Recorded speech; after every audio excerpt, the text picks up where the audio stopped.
जय हिंद मित्रांनो, लसावी व मसावी या टॉपिकवर अशा प्रकारचे प्रश्न हे खूप विचारले जात आहे. तर अशा प्रकारचे प्रश्न हे कसे सोडवायचे ते आपण बघून घेऊया. सर्वात अगोदर आपण बघूया लसावी कसा काढायचा ते. लसावी काढताना काय करायचं, दोघांमध्ये कॉमन असलेली संख्या घ्यायची, ती पण ज्यांचा घात मोठा असेल अशी संख्या घ्यायची. ठीक आहे. तर काय करायचं, 5 इथं कॉमन आहे, इथं काय करायचं, सर्वात मोठा घात असलेली संख्या घ्यायची. दोघांमध्ये सर्वात मोठा घात कोणाचा आहे, -2चा. त्यानंतर दुसरी कॉमन संख्या 3, त्यांचा सर्वात मोठा घात कुठला आहे, 2. त्यानंतर 7 हा पण कॉमन आहे, सर्वात मोठा घात 9. त्यानंतर उर्वरित जो पण संख्या असेल ती जशी तशी लिहून घ्यायची. हाच आपला काय झाला लसावी. त्यानंतर मसावीमध्ये काय करतो आपण, सेम तेच करतो. ठीक आहे.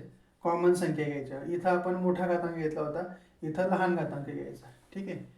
इथं -5. त्यानंतर 3चा सर्वात लहान घातांक कुठला, -6 इथं.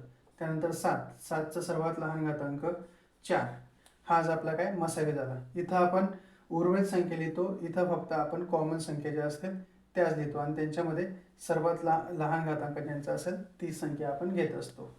ठीक आहे. धन्यवाद.